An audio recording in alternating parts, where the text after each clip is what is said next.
President కూడా వేదిక మీదకి రావాల్సిందిగా కోరుతున్నాం.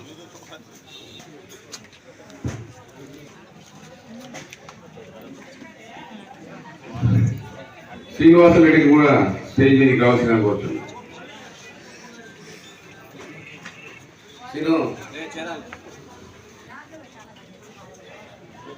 ఈనాటి ఈ కార్యక్రమానికి ముఖ్య అతిథి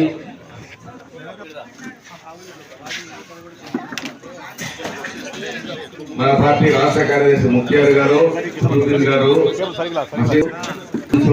నాగజ్యోతి గారు, ఈనాటి కార్యక్రమానికి వచ్చేసినటువంటి వార్డు ప్రజలకు, తెలుగుదేశం పార్టీ కార్యకర్తలకు, అభిమానులకు, నాయకులకు మరియు మీడియా వారికి ప్రతి ఒక్కరికి కూడా పేరు పేరున ధన్యవాదాలు తెలియజేస్తూ, మొన్నటి నిరంకుశ అసమర్థాల పాలనకు విసిగిపోయి తెలుగుదేశం సిద్ధాంతాలు, ఆశయాలు, కార్యక్రమాలు తెలుగుదేశానికి సపోర్ట్ చేయాలని అత్యధిక మెజార్టీతో శాసనసభ్యులు వరదారెడ్డి గారు కూడా మీ ఆశీర్వాద బలంతో గెలుపొందారు.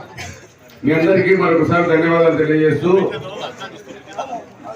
ఈనాటి కార్యక్రమం ముఖ్యంగా పార్టీ విధానాలకు, ఆశయాలకు, చంద్రబాబు నాయుడు సమర్థన పాలన చూసి స్థానిక నాయకుడైన వరదారెడ్డి గారి నాయకత్వాన్ని బలోపేతం చేయాలనే ఒకే ఉద్దేశంతో మిత్రుడు కుతుబుద్దీన్ గారు, ఆయన శ్రీమతి మున్సిపల్ కౌన్సిలర్ నాగజ్యోతి గారు పార్టీ విధానాలకు ఆకర్షితులై, శివజ్యోతి గారు పార్టీ విధానాలకు ఆకర్షితులై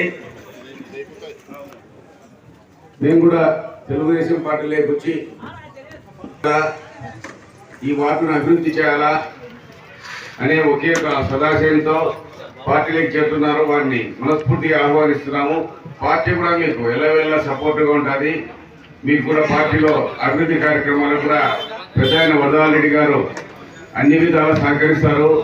మున్సిపల్ కౌన్సిల్లో కూడా మీకు తగిన ప్రాతినిధ్యం ఉంటుంది అని తెలియజేస్తూ, ఈరోజు ఈ పార్టీలో కార్యక్రమానికి వచ్చినటువంటి కుతుబుద్దీన్ గారిని, శివజ్యోతి గారిని మరియు ఈ వార్డు తెలుగుదేశంలో పార్టీలో చేరుతున్న కార్యకర్తలు కూడా ప్రతి ఒక్కరికి కూడా పేరు పేరున నేను ధన్యవాదాలు కృతజ్ఞతలు తెలియజేస్తూ, తప్ప కౌన్సిల్లో మెజార్టీ సాధిస్తారని, మనకు కావాల్సిన అభివృద్ధి పనులను కూడా త్వరలో కౌన్సిల్ ద్వారా శాంక్షన్ చేయించుకొని జరుపుకుంటామని తెలియజేస్తూ సెలవు తీసుకుంటున్నాను. మాట్లాడవలసిందే కోరుతున్నాను. వేదికలకు వచ్చిన పెద్దలు, ప్రొద్దుటూరు శాసనసభ్యులు నంద్యాల వరదారెడ్డి గారు, సోదరులు వి సుధాకర్ గారు, ఈ సమావేశానికి వచ్చిన ఈ వార్డు ప్రజలు, తెలుగుదేశం పార్టీ శ్రేయోభిలాషులు, తెలుగుదేశం పార్టీ కార్యకర్తలు, ముఖ్యంగా ఈ వార్డు 33వ వార్డు తెలుగుదేశం పార్టీ గుర్తుపై, సైకిల్ గుర్తుపై గెలిచిన వార్డు. 32 మంది వైఎస్ఆర్ కాంగ్రెస్ పార్టీ ప్రభుత్వంలో వాళ్ళ దౌర్జన్యాలు ఎదుర్కొని 32 మంది కౌన్సిలర్లు పోటీ చేస్తే దాంట్లో 33వ వార్డు ఒక్కటే తెలుగుదేశం పార్టీ కౌన్సిలర్గా గెలవడం జరిగింది. వాళ్ళ దౌర్జన్యాలు, వాళ్ళ డబ్బు బలము, వాళ్ళ పలుకుబడి అన్ని ఉపయోగపెట్టి కొన్ని వార్డు ఏకగ్రహం చేసుకున్నారు, కొన్ని వార్డులు దౌర్జన్యంగా నామినేషన్ విత్డ్రా చేసినారు.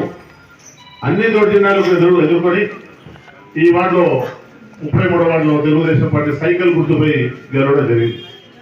కొన్ని అనివార్య కారణాల వల్ల ఎలక్షన్లో నిన్న 2024 ఎలక్షన్లో కుతుబుద్దీన్ వాళ్ళ భార్య తెలుగుదేశం పార్టీకి చేయకుండా వాళ్ళు పక్కన ఉండిపోయినారు.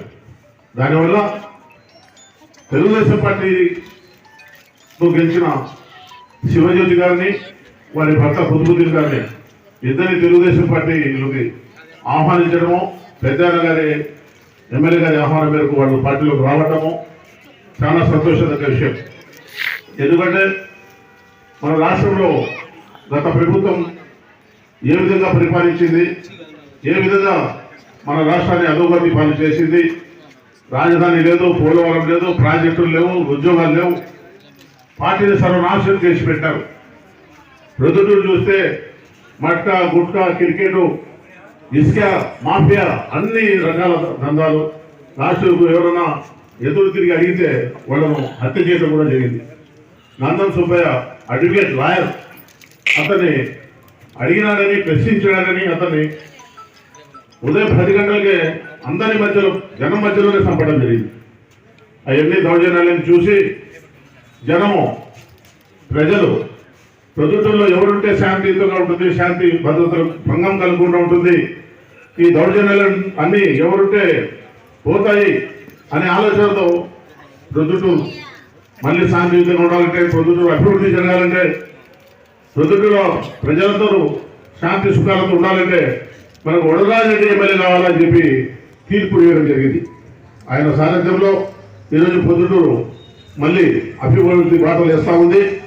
ఎక్కడైనా ఏ పనులైనా చేసేదానికి ప్రభుత్వంతో అయినా కానీ, ప్రొద్దుటూరు మున్సిపాలిటీతో అయినా కానీ ఆయన దగ్గరికి పోయి చెప్తానే, నిన్న ఎక్కడో దొరసానపల్లి దగ్గర కాలువలో నీళ్లు లేకపోతే స్వయంగా ఆయనే పోయి జేసీబీలు పెట్టి ఆ కాలువ క్లీన్ చేసి నీళ్లు పారుదల చేసేదానికి కృషి చేసినాడు. ఇట్లాంటి ఎన్నో సమస్యలు రోజు ఆఫీస్లో ఉదయం 8 గంటలకు వస్తే రాత్రి 10 వరకు ఆయన 6 నిమిషాలు పని చేస్తూనే ఉన్నారు, పని చేస్తూనే ఉన్నారు. మమ్మల్ని అందరినీ కూడా అందరూ చేయాలని చెప్పి మమ్మల్ని కూడా పరుగులు పెట్టిస్తారు. ఆ దశలో చాలా మంది ఈరోజు వైఎస్ఆర్ కాంగ్రెస్ పార్టీ వాళ్ళు పల్లెల్లో అయితేనేమి, పట్టణాల్లో అయితేనేమి, కౌన్సిలర్లు అయితేనేమి, వీధిలో లీడర్లు అయితేనేమి తెలుగుదేశం పార్టీ వైపు మొగ్గు చూపుతున్నారు. మన పట్టణాన్ని అభివృద్ధి చేసుకోవాలనుకుంటున్నారు. మన రాష్ట్ర అభివృద్ధి చంద్రబాబు నాయుడుతోనే సాధ్యమని చంద్రబాబు నాయుడుకు బలపరిచేదానికి ముందుకు వస్తున్నారు. 100 రోజుల పరిపాలనలో అనేక రకాలైన జీవోలు గుర్తించడం అయితే జరిగింది. 4,000 రూపాయలు పింఛన్ చేస్తారు. పింఛన్లు చేయడం కానీ, ఉద్యోగ భద్రత కానీ ఏదైనా చేయాలంటే చంద్రబాబుతోనే సాధ్యం అనేది మనం అందరం చూసాం. ఎందుకు చెప్పవలసింది వస్తారంటే, రాజశేఖర రెడ్డి గారు 200 రూపాయలు పింఛన్ చేస్తే చంద్రబాబు నాయుడు గారు 1000 చేసినాడు. 1000 రూపాయలు చేసిన తర్వాత మళ్ళీ ఆయనే చంద్రబాబు నాయుడు మళ్ళీ 2000 చేసినాడు. జగన్మోహన్ రెడ్డి నేను 3000 ఇస్తానని చెప్పి 5 సంవత్సరాలు పెట్టింది. 250 పెట్టుతూ 5 సంవత్సరాలకు 3000 చేసినాడు. చంద్రబాబు నాయుడు గారు మళ్ళీ ఇప్పుడు గెలుస్తూనే 4000 ఇస్తానని చెప్పి ఒకటే తప్ప 4000 ఇస్తూ మళ్ళీ ఏప్రిల్, మే, జూన్ 3 నెలలు కలిపి ఆ 4000 ఈ 3000 7,000 రూపాయలు అందరికీ, వృద్ధులకైతే 6,000, వితంతువులకైతే 4,000, ఇంకా శాశ్వతంగా లేని పరిస్థితులు 15,000 ఇట్లా పింఛన్లు అయితే తెలిసి అనేక రకాలు చేసుకుంటూ వస్తారు. మళ్ళీ మనం చెప్పినారు దీపావళికి గ్యాస్ సిలిండర్ ఇస్తామని చెప్పినారు. అలాగే ఉచిత బస్సు సేవలు అందిస్తామని చెప్పినారు. ఇలా ఎన్నో చేసుకుంటూ పోయేదానికి మనకు అవకాశాలు ఉన్నాయి. చంద్రబాబు నాయుడు గారు ప్రవేశపెట్టారు. ఆ సూపర్ 6 పథకాలని అమలు చేసేదానికి మేమంతా కంకణం కట్టుకున్నాము. చంద్రబాబు నాయుడు గారు కూడా మేము మీ ప్రజలకు చెప్పమన్నారు, ఖచ్చితంగా చేస్తామని ఆయన మాటగా అందరికీ భరోసా ఇస్తూ మనం అందరం కలిసినట్టుగా రాబోయే కాలంలో ప్రొద్దుటూరు అభివృద్ధికి కృషి చేస్తూ ముందుకు పోదామని చెప్పి తెలియజేస్తూ నాకు ఈ అవకాశం ఇచ్చిన అందరికీ ధన్యవాదాలు తెలుసుకుంటూ సెలవు తీసుకుంటాను.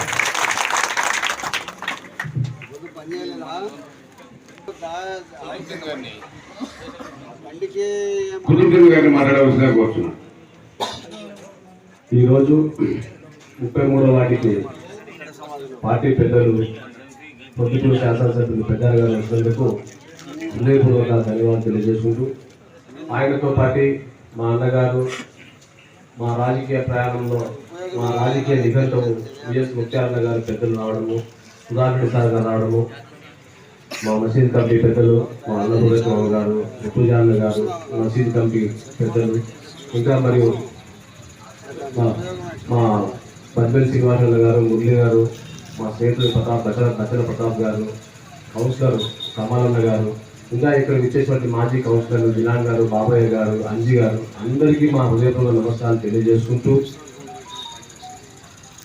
రేపటి దినం నుంచి మనం ఈ 100 రోజుల్లో చూసినట్లయితే ఈ రాష్ట్రంలో సంక్షేమం అనేది జరగాలంటే ఒకటి తెలుగుదేశం పార్టీతో చేసి, మా వార్డులో చాలా మంది పేదవాళ్ళు మధ్యతరగతి కుటుంబాలని తీసుకొని పోయి ఖచ్చితంగా వార్డు సమస్యల పరిష్కారానికి అర్హులైనటువంటి వార్డు ప్రజలకు అందరికీ సంక్షేమాలు అందించే విషయంలో ఖచ్చితంగా పెద్దల సహకారము, ముఖ్యమైన సహకారము, ఇంకా పార్టీ పెద్దల సహకారం, అందరి సహకారం తీసుకొని ముందుకు పోతామని ఈ కార్యక్రమంలో మమ్మల్ని భాగస్వామ్యం చేసినందుకు పెద్దలకు, అన్నగారికి అందరికీ ధన్యవాదాలు తెలియజేస్తున్నాను.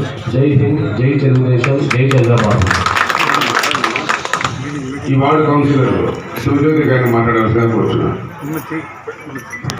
ఈరోజు ఈ కార్యక్రమానికి చేసిన పెద్దన్న గారికి మరియు ముత్యాలన్న గారికి, ఈవి సుధాకర్ సార్ గారికి, రాజసింగన్న గారికి, మసీద్ పెద్దలందరికీ, మరి ఇక్కడికి వచ్చిన కార్యకర్తలందరికీ, టీడీపీ కార్యకర్తలకు, వారి ప్రజలకు, మా వెంటూళ్ళు ఎప్పుడూ మమ్మల్ని మేము అభినందిస్తున్న వారి ప్రజలందరికీ నా ప్రత్యేకమైన ధన్యవాదాలు. ఈరోజు పెద్ద ఆయన మాకు మరొక అవకాశం ఇస్తున్నాడు. దీనికి మేము సద్వినియోగం చేసుకొని మా చేతనైన వరకు మేము ఈ పార్టీకి మరియు ఈ వార్డు ప్రజలందరికీ తప్పకుండా న్యాయం చేయగలుగుతామని ఆశిస్తున్నాను. 10వ ward Telugu Desam party incharge Nagaraju గారిని మాట్లాడాల్సిన కోరుతున్నాను. ఇక్కడ విచ్చేసిన శాసనసభ్యులు గవర్నర్ వరదాడి గారికి, అలాగే మాజీ మున్సిపల్ చైర్మన్ ముత్యాలు గారికి, మా గురువు పట్నాధీశులు సుధాకర్ రెడ్డి గారికి, కుటుంబుద్దీన్ గారికి, అలాగే మా సోదరి గులాబీ సుజా గారికి, ఇక్కడ వచ్చిన నాయకులందరికీ చెప్పిన ధన్యవాదాలు తెలియజేస్తున్నాం. ఈరోజు గతంలో ఎన్నికల్లో చూస్తే ఎన్నికల్లో పోటీ చేయాలంటే పొద్దుటూరులో భయపెట్టే పరిస్థితి. ఎవరన్నా పోటీ చేస్తామంటే వాళ్ళ ఇళ్ళ దగ్గరికి పోయి వాళ్ళు నయానో భయానో ఆర్థికంగానో భయపెట్టి నామినేషన్ వేయని పరిస్థితుల్లో ఆ రోజు ఉన్నటువంటి నాయకులు దాదాపు మన పొద్దుటూరు 41 వార్డులు ఉంటే 33 వార్డుల్లో పోటీకి నిలబెట్టడం జరిగింది. ఆ 33 వార్డుల్లో ఒకే ఒక వార్డు గెలిచడము మా సోదరి శివజ్యోతి గారు మాత్రమే గెలిచడం జరిగింది. అంటే వార్డులలో అప్పుడుండే పరిస్థితుల్లో గెలిచడం అంటే గ్రేట్గా తీసుకోవాలి.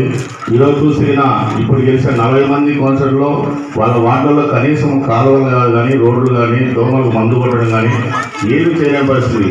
ఈరోజు వద్దాడి గారు వచ్చినాక అభివృద్ధి వైపు పొద్దుటూరు పరిగెత్తించాలి అనే ఆశయంతో ఈరోజు ఎంతమంది వచ్చినా కానీ ఎవరిని పిలిచేది లేదు, ఎంతమంది కౌన్సిలర్ వచ్చినా కానీ ఆహ్వానించిన మేము కూడా సిద్ధమన్నాం కాబట్టి ఎవరు కౌన్సిలర్ వచ్చా కానీ చూసి ఆ వృత్తిపరంగా మనకు ఏదైనా ఉపయోగపడతారు, ప్రజలు సేవ చేయగల వ్యక్తి వాళ్ళని కౌన్సిలర్ను ఆహ్వానించడం జరుగుతుంది. ఈరోజు చూస్తే ఈ 5 సంవత్సరాల్లో పొద్దుటూరులో డ్రైనేజ్ వ్యవస్థ సర్వనాశనం అయిపోయింది. ట్రాఫిక్ అనేది సర్వనాశనం అయిపోయింది. ఈరోజు ఏ వార్డు పోయినా ఏ వీధి పోయినా నడిచిపోవాలనే కానీ టూ వీలర్లు కానీ కార్లు కానీ ఆటోలు కానీ అడ్డంగా ఉన్నాయి. వర్షం వచ్చిందంటే మోకాల్లో నీళ్లు తిరుగుతున్నాయి, గాంధీ రోడ్డు కానీ చిన్న చిన్న వీధులు కానీ. ఈరోజు పెద్ద కేవలం దీనిపైన, ఎందుకంటే 5 సంవత్సరాల్లో ఎటువంటి కాలువ పూర్తిగా తీయడం కానీ ఏమైనా చేయలేని పరిస్థితుల్లో గత ప్రభుత్వం చేస్తే వరదాడి గారు వచ్చినప్పటి నుంచి ఏ కాలువ చేస్తే వాటర్ ఊరి నుంచి బయటికి కూడా ఖచ్చితంగా మన మురుగునీరు బయటకు పోవాలంటే కాలువలలో ఆక్రమణ కూడా తగ్గించాలి. ఖచ్చితంగా పెద్దన్న గారు కొన్ని కఠిన నిర్ణయాలు తీసుకుని కానీ ప్రజలందరూ కానీ లీడర్లందరూ కానీ ఖచ్చితంగా మనం సపోర్ట్ చేసి పొద్దుటూరుని ఈ 5 సంవత్సరాల్లో మంచి రూపురేఖలు కానీ ముడి కాలువలు వాటర్ బయట పోవడం కానీ రోడ్డు మీద నీళ్ళు లేకుండా చేసిన పరిస్థితి ఉంది కాబట్టి అందరూ సహకరించాలి. అలాగే మా సోదరి తెలుగుదేశం పార్టీలకి ఒక అడుగు వెనక్కి వేసినట్టు మరో అడుగు ముందు వేసి మాతందరితో కలిసి జర్నీ చేయడం చాలా సంతోషంగా ఉంది. ఈ అవకాశం ఇచ్చిన పెద్దలందరికీ ధన్యవాదాలు తెలియజేసుకుంటూ సెలవు తీసుకుంటున్నాను. ఈనాటి కార్యక్రమానికి ముఖ్య అతిథి మన శాసనసభ్యులు శ్రీ నంద్యాల వరదాడి గారిని మాట్లాడవలసిందిగా కోరుతున్నాను.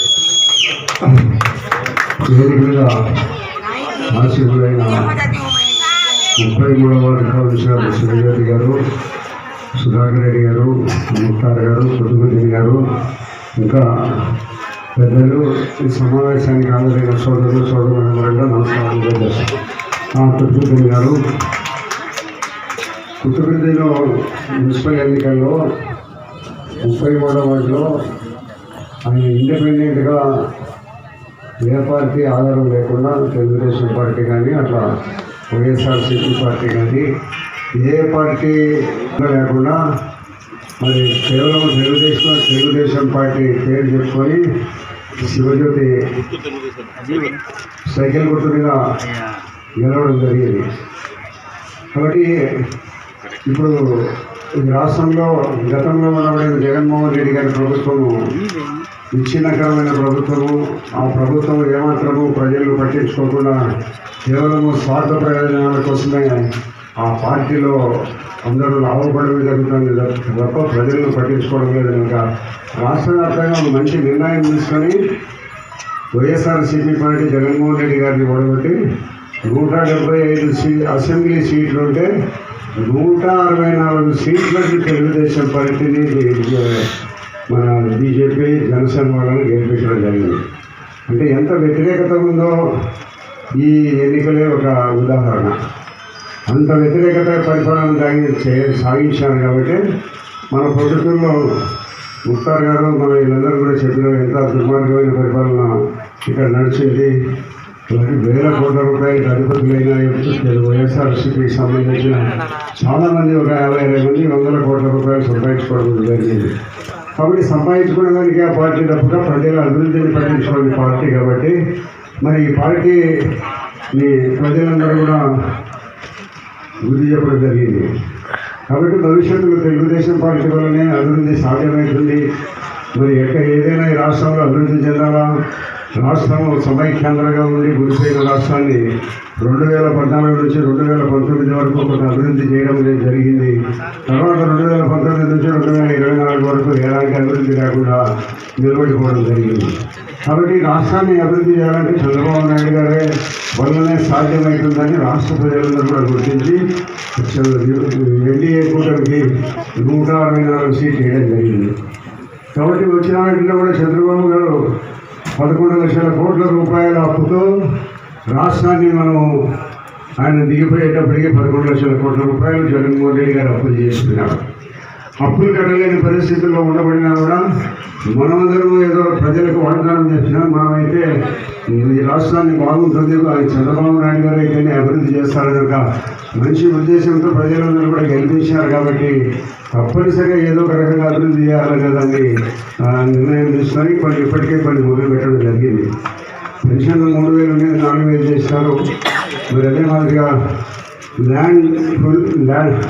ల్యాండ్ టైటిలింగ్ చట్టం అనేది ఒకటి భూములకు సంబంధించి రైతులకు సంబంధించిన దుర్మార్గమైన చట్టం.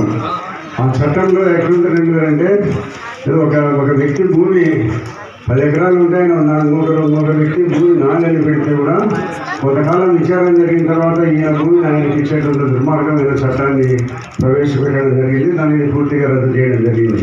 ప్రజలకు ఇచ్చిన వాగ్దానాలు ఇప్పుడిప్పుడే కొంత పొద్దుటూరికి దాదాపు 10 కోట్ల రూపాయలు పనులు కూడా మంజూరైనాయి. Erragunta bypass road Reliance colony, Reliance petrol bunk దగ్గర నుంచి అది వాసవి సర్కిల్ వరకు కూడా 5 కోట్ల రూపాయలతో 4 లైన్ రోడ్డు మొదలు పెట్టడం జరుగుతుంది తొందరలో 15-20 రోజుల్లో. అదే మాదిరి డ్రైనేజీ కూడా కొంత డబ్బులు ఇవ్వడం జరిగింది. గ్రామీణ ప్రాంతాల్లో కొన్ని అభివృద్ధి కార్యక్రమాలు తీసుకొని పనులు మొదలుపెట్టి చేసే పరిస్థితి కూడా ఉంది. ఎంత ఆర్థిక ఇబ్బందుల్లో ఉండబడినప్పటికీ కూడా ప్రజలందరూ కూడా నమ్ముకొని మనకు ఇంత అత్యధిక మెజారిటీ ఇచ్చినాం కాబట్టి ఏదో ఒక రకమైన కేంద్ర ప్రభుత్వం నుంచి కానీ ఇంకా వేరే చోట్ల నుంచి కానీ అప్పులు తీసుకొని వచ్చేది కూడా చేయాలంటే మంచి నిర్ణయం తీసుకొని చంద్రబాబు నాయుడు గారు ముందుకు పోతున్నారు. కాబట్టి ఇటువంటి పరిపాలన మనకు అవసరం.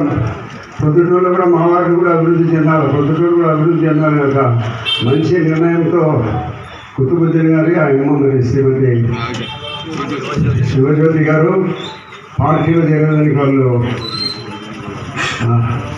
ఈ పార్టీలో చేరడం అనేది పార్టీ హృదయపూర్వకంగా వారికి ఆహ్వానం పలుకుతూ భవిష్యత్తులో మీకు తెలుగుదేశం పార్టీ అండదండలు సంపూర్ణంగా ఉంటాయి. పొద్దుటూరులో టౌన్ అభివృద్ధి చేసే విషయంలో కానీ ఈ వార్డు అభివృద్ధి విషయంలో కానీ తప్పనిసరిగా మేము సంపూర్ణమైన సహకారం అందించి వార్డు దగ్గర కూడా డెవలప్మెంట్ చేయబడుతుంది. కానీ మన పొద్దుటూరులో వర్షాలు వస్తుండగానే అయ్యా ఇళ్ళలోకి నీళ్ళు వచ్చినాయి, రోడ్లలో నీళ్ళు వచ్చినాయి అంటుంటారు కదా. కాబట్టి ఎట్లా నీళ్ళు వచ్చినాయి? రోడ్డు ఉండబడినంత విస్తీర్ణం మనం ఉంచినామా? కాలువల మీద ఇల్లు కట్టుకున్నారు, కాలువల మీద తాపలు కట్టుకున్నారు, కాలువల్లో మట్టి తీసేదానికి కూడా లేని పరిస్థితుల్లో అంత కప్పులు వేసుకొని ఉన్నారు. ఎవరు తప్పది? మన పట్టణం బాగుండాలంటే కాలువలు బాగుండాలా, ఇంటి పరిసరాలు బాగుండాలా, అసలు ఇంటి దగ్గర శుభ్రంగా ఉండాలా. ఇవన్నీ కూడా ఇది కూడా బాగా వెడల్పునే రోడ్డు. నాకు తెలిసి నా టైంలోనే మేము వెడల్పు కూడా చేసి సిమెంట్ రోడ్డు వేసినాం. కాబట్టి ఉండగా మూసుకుపోతూనే ఉంది. కొన్ని వర్షంలో నీళ్ళు వచ్చాయి ఇళ్ళలో నీళ్ళు పడినాయి, ప్రభుత్వం ఏం చేస్తుందంటారు. 4 పెద్ద కాలువలు ఉన్నాయి. ఇక్కడ మన స్టేట్ బ్యాంక్ ఎదురుగా ఇట్లా పోయినంత తిరిగితే ఈ పక్క కాలం వెళ్తుంది, ఈ పక్క కాలం వెళ్తుంది. ఏమైనా గమనించినారా? మూసపోతుంది. మరి ఈ పక్కనే కాలం లాస్ట్ వరకు కూడా రాయల్ ఫంక్షన్ వరకు పోతే ఎంతుంది కాలం, ఈ కాలం ఎంతుంది, ఈ కాలం ఎంతుంది. దయచేసి ప్రజలందరూ కూడా ఏదైనా మనకు అభివృద్ధి కావాలా, అన్ని రకాల వసతులు సమకూర్చాలంటే ప్రభుత్వం మున్సిపాలిటీ ఇచ్చిన మన అప్రూవల్లోనే మనం ఇల్లు కట్టుకోవాలి. మున్సిపాలిటీ అప్రూవల్ వరకు ఇచ్చినంత వరకు రోడ్డు మీదకి వస్తాం, కాపల వరకు రోడ్డు మీదకి పెడతాం.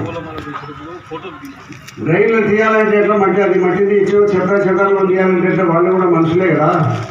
పొద్దుటూరుకి దాదాపు దగ్గర 3 లక్షల జనాభా ఉన్న పొద్దుటూరుకి 400 మున్సిపల్ కార్మికులు పనిచేస్తున్నారు.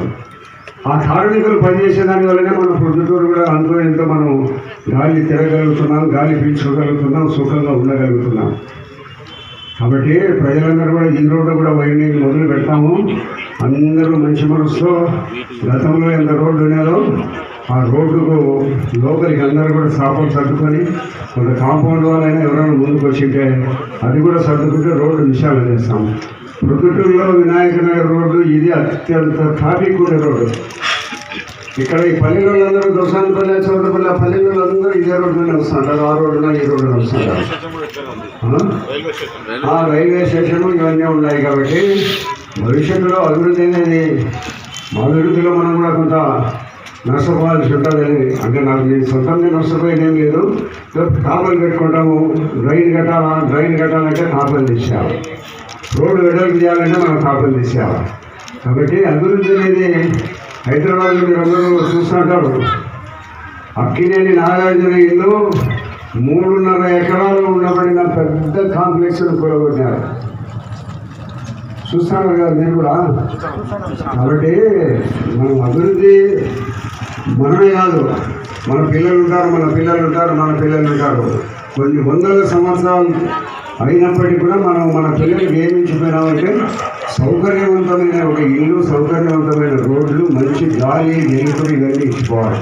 అది మన బాధ్యత. మన మీద పిల్లసాలి అని అనుకుంటుంటే అది కరెక్ట్ కాదు. మనము విశాల హృదయంతో మంచి రోడ్డు ఉండాలి, వెడల్పుగా ఉండాలా, నీళ్లు బాగపోతా ఉండాలా, మంచి గాలి వెలుతురు ఉండాలా, ఇక్కడ చెట్లు ప్రతి వీధిలో చెట్లు నాటుకోవాలి. మరి ఇటువంటి పరిస్థితుల్లో ఉండబడడానికి మున్సిపాలిటీ వాళ్ళు మేమందరం కూడా నిర్ణయం తీసుకుని అన్ని రోడ్లు కూడా విస్తీర్ణం చేసి మరి మంచి పొద్దుటూరును ముందు రాబోయే వాళ్ళకి ఏం చేశారంటే మనం కూడా కొంత చేయాలనేది ఒక మంచి ఆలోచనతో పొద్దుటూరికి కూడా కొంత డబ్బులు దాదాపుగా 5 కోట్ల రూపాయలు సెంట్రల్ గవర్నమెంట్ నుంచి ఫండ్స్ రావడం జరిగింది. కాబట్టి ఈ అభివృద్ధి కార్యక్రమాలు ఇవన్నీ కూడా ఎక్కడ కూడా అవినీతికి తావు లేకుండా తప్పనిసరిగా మంచి పరిపాలన అందించి రోడ్లు ఇవన్నీ అన్ని రకాల అభివృద్ధి పథకాలు తీసుకొని పోతామని తెలియజేస్తూ మరి కుతుబుద్దీన్ గారు ఆయన శ్రీమతి శివజ్యోతి గారు పార్టీలోకి వచ్చిన సందర్భంగా వాళ్ళను ఆ పార్టీలోకి మనస్ఫూర్తిగా ఆహ్వానిస్తూ భవిష్యత్తులో మీకు అందరికీ కూడా మేముండము అన్ని రకాల అండదండలుగా ఉంటామని అందరికీ తెలియజేస్తూ పార్టీలోకి ఆహ్వానిస్తున్నాం వాళ్ళని కూడా. రండి, కౌన్సిలర్లు కూడా రండి.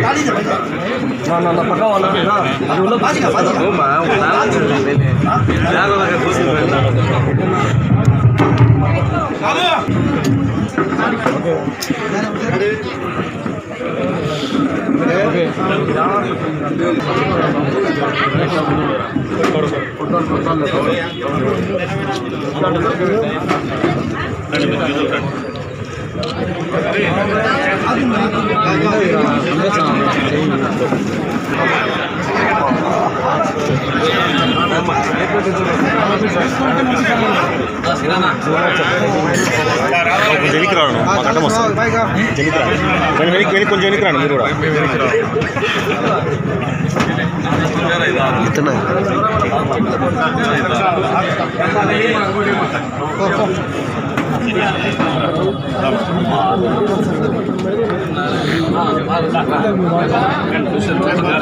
నెక్స్ట్